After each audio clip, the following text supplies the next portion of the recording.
Okay, good evening, everybody. Again, my name is Tara Flegg, and I'd like to introduce you to Cheryl Foster. She lives in South Carolina, and she's going to be doing the first portion of our call tonight, which is step number 3 in our Business Builder section, and that is on connecting. So, Cheryl, if you're ready, I'm going to unmute you, and you go for it, girl. Good evening, everybody. We're going to talk about the art of connecting. And just to give you a little bit of background on this, I was able to attend the University in Action conference when it was here in Charlotte just a few weeks ago. And so I'm going to talk to you about a little bit of what I've learned in that set of seminars.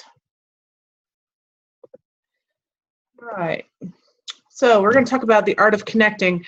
And you know, anytime you talk about something new, there's always some lingo that gets thrown around. So the first thing I'm going to talk about is the concept of belly to belly versus electronically. So obviously right now we are all being electronic, but I didn't realize that I always thought it was face to face was when you were in person, but actually the new term is now belly to belly, because as you can all see, we are all face to face with each other now, even though we're not in each other's physical presence. So that's what belly to belly is relating to. So we're going to talk about connection tonight. And the first thing you need to know about connection is that it is not hard. And one of the things that I hear people say all the time is, well, I can't sell anything. I'm not a salesperson. All right, so let's put this out there right now. I do not sell anything. I sell everything. Okay, so we have got two separate situations here. So what I told you is accurate in both regards. I don't sell anything as it relates to Isagenix, but in my life, I sell everything. I'm a parent, so I sell my children on their need to wear a jacket when it's cold. I sell my children on the need to drink milk or eat their vegetables. I'm a physical therapist by training, so I spend my days selling the need for certain types of exercises or certain types of regimens, certain types of nutrition. As a wife, I'm selling my husband on the need to take down the Halloween decorations because it's 2 weeks after Halloween. So as it relates to Isagenix, I personally do not sell anything. But as it relates to my life, I sell all day long. So when it comes to connecting with people, it's not about trying to sell something.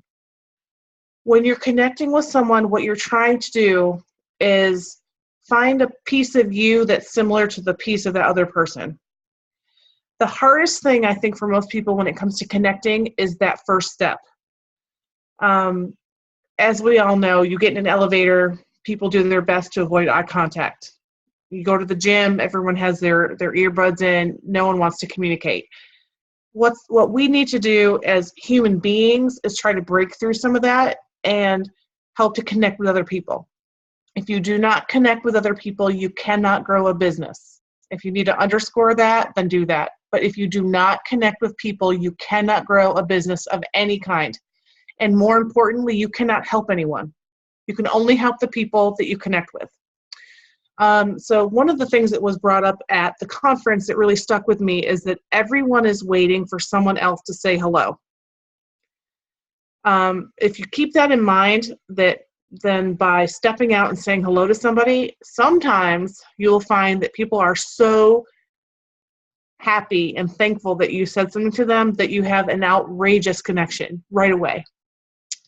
So the easiest way to connect with someone physically when you are belly to belly is simply to smile and say hello. Hi, how are you? And then look at them and make eye contact. And by doing that, you're showing them that you actually care about their reaction. The other thing you want to do is look for some way to develop some type of common ground. And there's certain ways you can do that. Prior to starting Isagenix, I'd kind of been on my own little transformation. And one of the things that I did before starting Isagenix was I took a long, hard look at my life and decided to do some reading that would help me just to be a better person in general. So one of the books that I read is something called How to Win Friends and Influence People. This is a book that I remember my dad having at the house when I was little. and I thought it was antiquated and it would not apply to my everyday life. But for some reason, I felt drawn to that book because I was curious to see what it said. And after reading that book, I learned some really great lessons. And the book was written by Andrew Carnegie. And what he did was he met with many, many business people from the early 1900s. And during that time, he reviewed their business practices, what things they did that made them successful.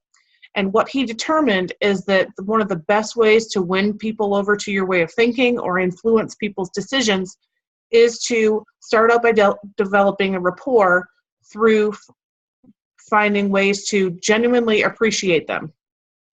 And that sounds pretty simple, but that's different when you have to do that with a stranger. So I'll give you an example of that in just a minute. But know that there's a difference between genuinely appreciating something and just giving empty flattery. Empty flattery does not get you anywhere in the long term. It does not establish rapport. So it's much, much better to find something that you really genuinely appreciate about that person and to comment on it.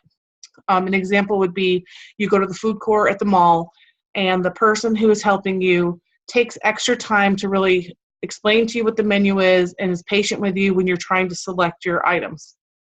Because that person's so patient, it would be appropriate to say, I just really want to thank you for taking the time to really help me understand that. People who go the extra mile truly appreciate having positive feedback. And that's a great way to develop a rapport with someone. Another thing that helps a lot is when you're speaking to someone, especially if they're wearing a name tag, say, Janet, I really just want to thank you for being such a great server tonight at dinner. You are one of the best servers we've had in a very long time. So not only are you being genuine, you can also cite a specific reason why you are appreciating them, but you're also speaking their name. One of the biggest tips from this book is also that people's names is their favorite thing to hear. It's the sweetest sound to their ears. So whenever you can, speak someone's name, not only because it's great for them, but it also helps you to remember the person's name as you are done with your interaction. Okay, so one of the people that Andrew Carnegie discusses a lot in his book is Charles Schwab. And most of us know Charles Schwab as an investment brokerage house. But prior to that, Charles Schwab was just a regular everyday person, and he was getting into the business sector. And what he showed is that even though he was one of the youngest CEOs in history to take over a Fortune 500 company, what he found was that the best way to develop his workers was to establish some type of rapport through truly appreciating people. In fact, his comment and his quote is, the best way to develop the best that is in a person is by appreciation and encouragement. So if you think about what we're trying to do with Isagenix, which is coaching people, really think about this quote and really take it to heart. The best way, or the way to develop the best that is in a person, is by appreciation and encouragement. Those two words, appreciation and encouragement, will take you very far. So when you're trying to meet someone, what you need to do is first listen. A lot of times when we meet people, we're so busy thinking about what we're going to say and what need do we think they have and what do we have in our arsenal that we can help them with, that we stop listening. You have to listen first. Once you understand what they're saying, then you can start suggesting. So one thing to remember is that you have 2 ears and 1 mouth. So you should be listening twice as long as you're speaking. So whenever you're meeting someone for the first time, make sure you take a second to stop and only be speaking to clarify your understanding of what they're saying. Then continue listening, and then you can start asking open-ended questions. I try to steer away from any questions that are yes/no questions. Responses that are a positive response, such as yes or I'm interested in such and such, those are all positive responses that build up a positive momentum. But if you mistakenly ask a question that ends in a no, that really lowers the morale of the whole discussion. If it happens, don't get discouraged, but try to remember to ask open-ended questions about things that you think will really matter to that person. Examples would be if you talk about people's families, or you talk about their health, or you talk about their hobbies. And I've given you a few examples here. What would you say is the biggest obstacle to your taking your best family vacation ever? Or you could ask, if you were going to see your doctor, what are some things you think may come up? People know a lot more about their bodies than they tend to externalize. So sometimes asking these open-ended questions about their health will really shed some light on what they know to be an issue for them already. Hobbies. If you could wave a magic wand and take care of your expenses and arrange for your being away from work or your job, what would you do if you were given an entire week of free time? That tells you a lot too. It'll give you a lot of insight as to what's important to them, but also it'll help them to realize that there are things in their life that may be within their grasp that they have not gone after. Other questions to ask are, what are you aspiring to do with your life? What do you like to do? What excites you? Do you enjoy football? Who's your favorite team? Where are you from? Anything that you can ask that you think you can either establish some common ground or something that you can talk about further. In terms of how we connect with people, one of the things that I know Tara's going to discuss more in a few minutes is social media. Social media and the advent of iPhones has really changed the way network marketing is happening. Starting in 2007 with the development of the iPhone, our whole way of communicating and connecting has exploded exponentially. So no longer do you just go to the grocery store and see someone that you haven't run into in 2 or 3 years. Now we are all connected in a very large community, whether we're local or not. There's 2 types of ways that I like to think of social media. The first is outgoing presentation, and the second is information that is coming inward. So in terms of outgoing presentation, think of this as when you are posting a post on Facebook and you are giving information, the focus of an outgoing presentation is to develop content that other people would be interested in hopefully reading about. That's what you're hoping. You're hoping that when you put it out there, someone's going to see it, and you're hoping that they're going to react to it. I don't want to say it's passive because you're still posting something, but it's much less, it's much more hopeful. Let's put it that way. So you're posting something out there. The greatest focus for most people in network marketing is to just post a post out there and say, hey, I've come across a really great vacuum cleaner and everyone needs a vacuum cleaner, so would you let me know if you're interested and I'll stop by and show you my vacuum? Or I just started working for Mary Kay and the foundation is really great and I'd love to show you if anyone's interested in a free facial. You know, those are the type of posts that we'll sometimes see. A lot of resources are available in how to do the best outgoing presentation, and Tara's going to talk more about that. Remember that content generation is a key focus on this because people will be looking at you. So there's also a video that you can refer to called How to Use Facebook to Build Your Isagenix Business. You find that video by going onto YouTube and searching for that title with the name Tara Flag, F-L-A-I-G. Right, so the other type of connecting through social media is a way that I really prefer.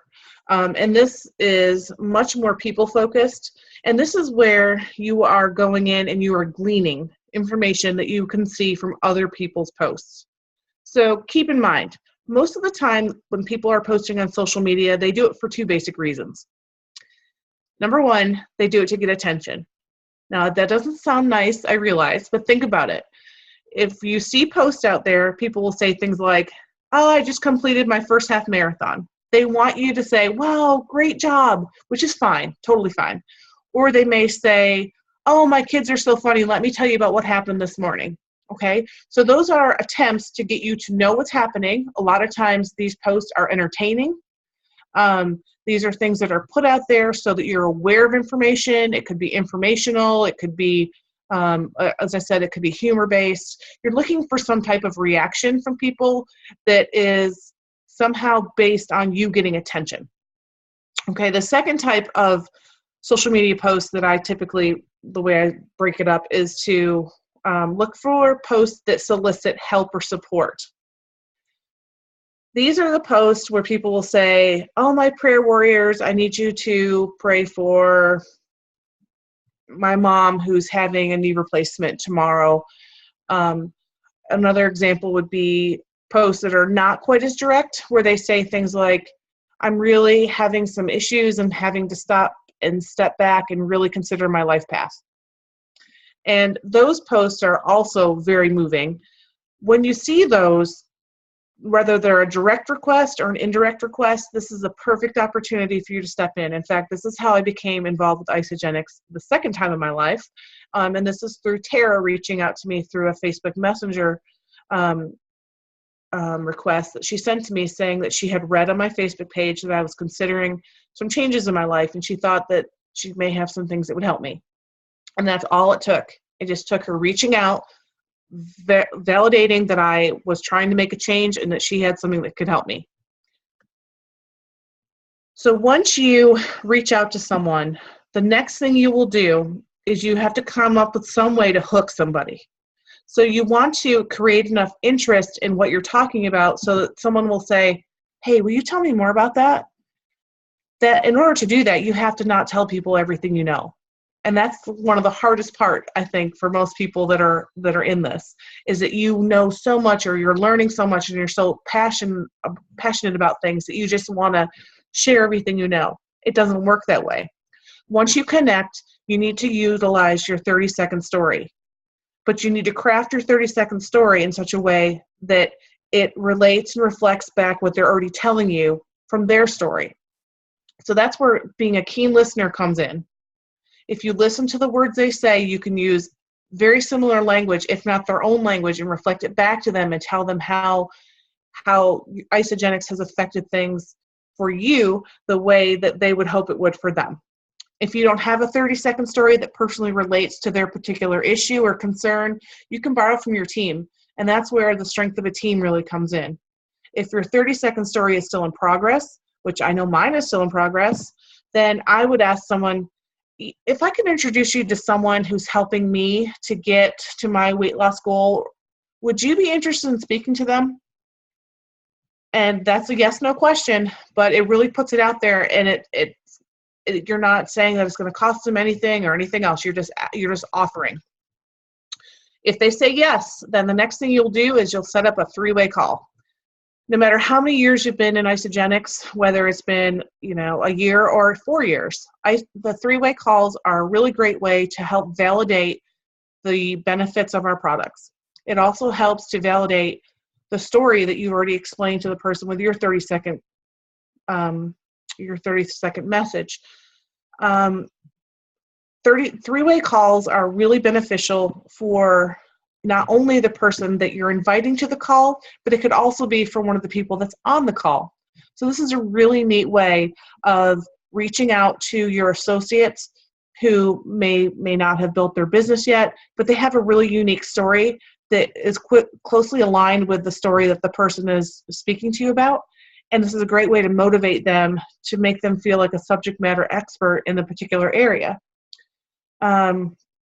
So, as it says on here, you're going to invite people to Facebook Messenger. And what they recommended at University in Action is that you're using your Facebook Messenger voice recorder. This is something that I had never tried. If you go on your Facebook Messenger app, there's a little microphone on there, and it allows you to record a message that gets instantly delivered to the person as soon as you let go of and stop the record feature. This is very similar to leaving a voicemail message where you don't get to review it before you send it. So that's the only thing. You kind of want to practice with it, maybe try it out on your family. And then once you get comfortable, it allows you to connect with people using your own voice instead of just merely texting people. Because the passion and consideration and concern that you have for other people will come through your voice much better than it will through written text. If you are in person and you're setting up a 3-way call, it's important that you confirm the date, the specific time, and either get email information so that you can correspond with that person, or get them on Facebook so that you can connect through a 3-way thread. Then you can review a video on this that was done by Amanda Stroud, and it's called How to Do a Three-Way Call. And again, you can search for that through Tara Flake. Three-way calls, again, are not a sales pitch. This is something that people are really concerned about. I don't want to sound like I'm pitching something. It's okay to say, this is not a sales pitch. I'm bringing my coach on the line because they know much more than I do. In fact, what I will often say is that my coach does this full time, and while I would aspire to know as much as she does, I don't have the time for that. And the reason it's really important to say that is because it sets the expectation right out of the gate that if the person comes on with Isagenix, they could potentially build a business without ever being an expert. That makes your business reproducible, and it's more likely that you're going to have successful consultants coming out behind you if you make it very simplified and reproducible. Okay, so the other thing I want to mention is I'm going to stop sharing my screen. I just wanted to give an example of connecting. So last week I went to the gym. I was fresh off coming from University in Action, and I walked in the gym, and there was a lady there that I had not seen before. So I walked up to her, and this lady was radiant. She was beautiful, and I said, "Good morning, how are you?" And she said, "Oh, well, good morning." And I said, "You look really beautiful." She truly did. And she said, "Really?" I said, "Yes, it must have been your workout," because I could tell she was getting ready to leave. And she said, "Well, thank you. I really appreciate that." And she said, "I'm trying to get back into water aerobics. I realized that my company was going to stop paying for my gym membership as of the first of the year. So I really felt like I needed to get to the gym and try to get some of this weight off." Okay, so all that was said from me saying, "Good morning, you look really beautiful." Wasn't lying, totally sincere, but I said what was in my heart. And I said, "Well, it's nice that they're paying for your gym membership." She said, "Yeah, but I wouldn't want to have to pay for this. So I'm trying to get some time here at the gym." And I said, "Oh, I totally know what you mean. I'm working on trying to lose some weight myself. And I started a nutrition program. And would you believe that I have lost 33 pounds in 6 weeks?"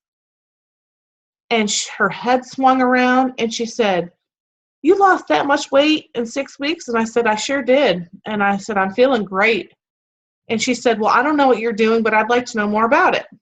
And I said, "Well, I'd be happy to. Would it be okay if I got your information and I will set up an opportunity for you to speak with my coach?" And she said, "Oh, that would be fantastic." So I got her Facebook information, and I text Tara to let her know that this had happened. And then that evening, I saw that she had accepted my Facebook request to be a friend, and she had actually written a post on her Facebook page that she tagged me in, and she said, and this absolutely shocked me, because after being at UIA and hearing this, it was amazing to actually have validation of this. She said, "Sometimes God answers prayers and puts people in your path when you need them most. I've been praying for a solution and a way to lose my weight, and I walked in the gym this morning, and God rewarded my perseverance with Cheryl Foster." And I was stunned. So that's an example of, excuse me, what can happen through genuine connection. And that's it.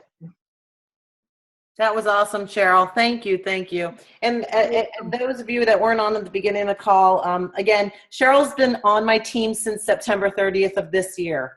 So a lot of you, she did wonderful. I just give her, yay, Cheryl. She did awesome. That was awesome. Thank you so much, Cheryl. We're going to go into 2 people are going to be sharing their story tonight. So I'm going to open the line right now to Kim Manuel. Let me see if I can. Okay, Kim, I'm unmuting you now. If you wouldn't mind sharing your 30-second story with us, I'd greatly appreciate it. Hey everyone, how are you? Before I started Isagenix, I would wake up in the morning feeling like I'd been hit by a truck, stiff, achy, and just grouchy. I would come home from work, I would take a nap before fixing dinner. And with my daughter getting married in September, which was 3 months away at the time, I decided I needed to make some changes. I needed more energy. I had some pounds I wanted to lose. So I was introduced to Isagenix by my friend Tara. And since starting 6 months ago, I'm full of energy. I wake up excited for the morning. I start my day jumping out of bed practically because I have so much energy. The aches and the stiffness, those have subsided. And as of today, I reached my goal weight of 25 pounds of weight loss. I'm a 100% believer in proper nutrition, and Isagenix has changed my life forever. Thank you, Tara. Awesome. Thank you, Kim, for sharing that. I appreciate you, and I appreciate you being part of my team and for all that you contribute. Thank you so much for sharing that. Next, I would like it to open it up to my gal pal, Genevieve. I'm going to unmute you, and she's going to share her business 30-second story. So there you go, G. Thank you. Kim, that was awesome. Congratulations.